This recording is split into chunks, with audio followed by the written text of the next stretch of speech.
Earlier in the week I was back up at Mt Edgcumbe visiting the Camellia collection. From the shoreline here you're looking across at the city of Plymouth, a city with a long and distinguished maritime history. But turn around and you get a very different scene. This is an area of the park called the amphitheater, which is where most of the Camellia collection is housed. Here are some of the camellias along the south-facing north slope of the amphitheater.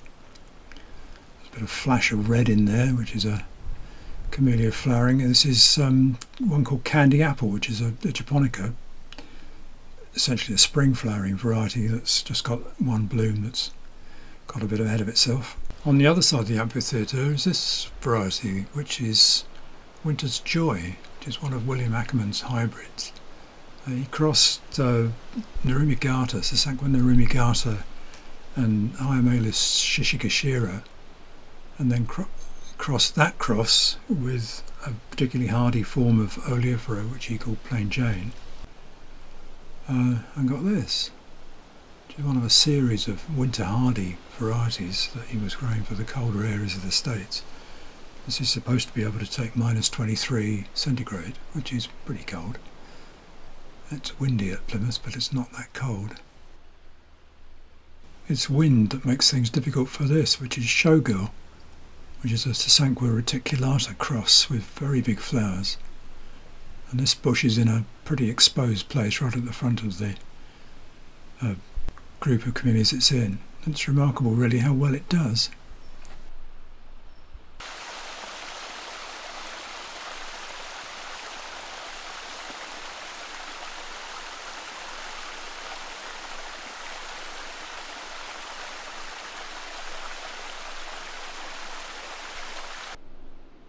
The collection has 3 plants of Showgirl, the best of which is this one in the species section.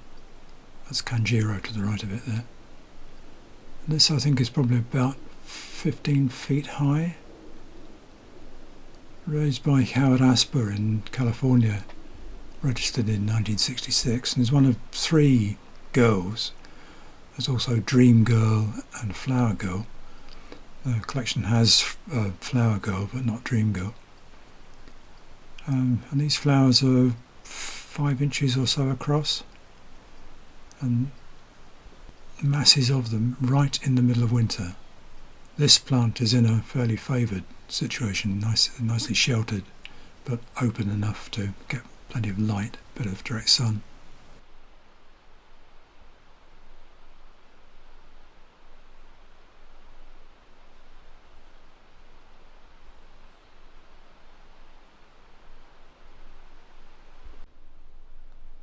This is Hugh Evans, which is a fairly widely available, popular, reliable-ish variety. Single pink flowers.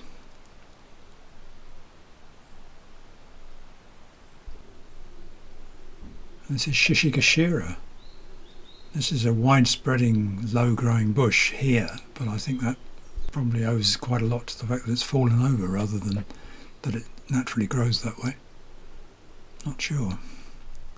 But these vivid pink flowers form a double. Slightly less vivid is this one, which is Showanosaki, which for a very, very long time was labelled sparkling burgundy until I was corrected on that. It's now been relabelled, I'm pleased to say. This one is one called Mignon,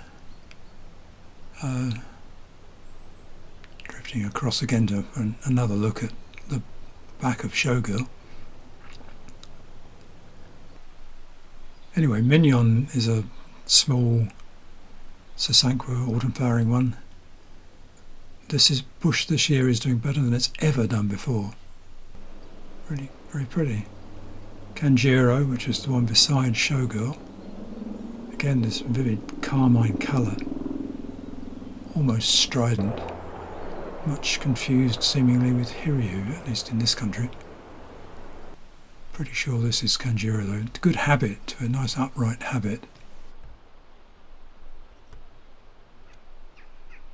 Paradise Little Liane has these little white flowers and tiny leaves on a small bush.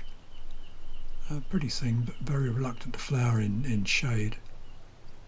Wants full sun, really. In contrast, Paradise Vanessa flowers several times as big as Little Liane. And this plant is growing. Well, there are two plants of this, one in the open and one in shade. Both of them seem to be flowering pretty freely. Very thin, delicate petals. Very attractive thing. Become one of my favourites.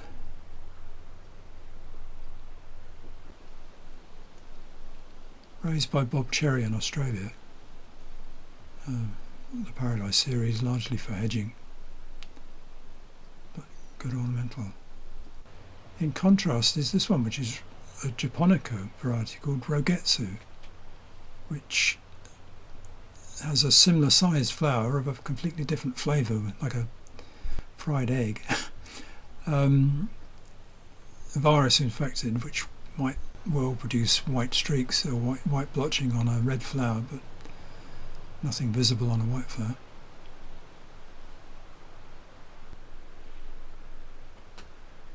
Early flowering for a japonica. This section of the collection is planted up an old quarry, and unlike most of the collection, which is organised geographically with varieties from a particular area of the world, these are all single flowered varieties, or supposed to be. So we have what was labelled Golden Spangles, but has lost its variegation and reverted back to Mary Christian. This one's an old Australian variety from 1959 called Jennifer Turnbull. Quite a wide spreading bush, these rather large single flowers, pale pink.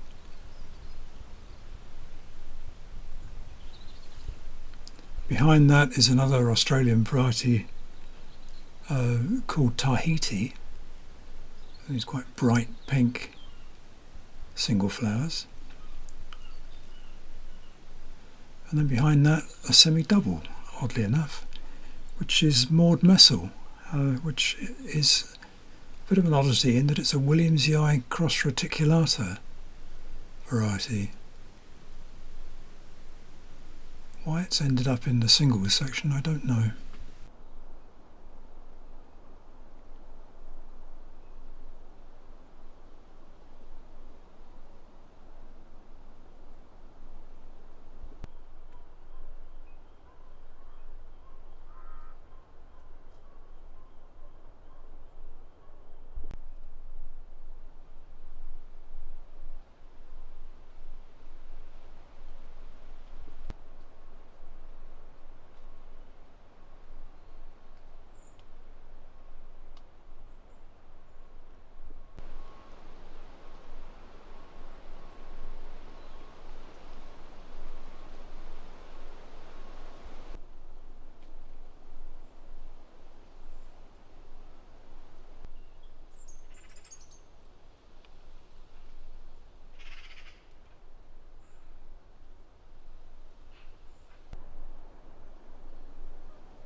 even in the middle of December then there's plenty to see.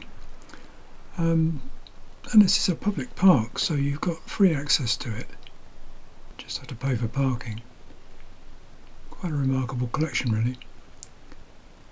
Almost all of it is freely accessible. The only bit that's shut off is just behind the main house in the Earl's Garden, which is where this is. This is Camellia CF Coates, which was a hybrid made by CF Coates at Kew in 1935 between Salionensis and Japonica Kingyo Tsubaki, which is a fishtail camellia.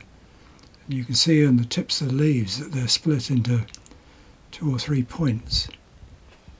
But there's 2 or 3 very fine specimens of this variety just behind the house there.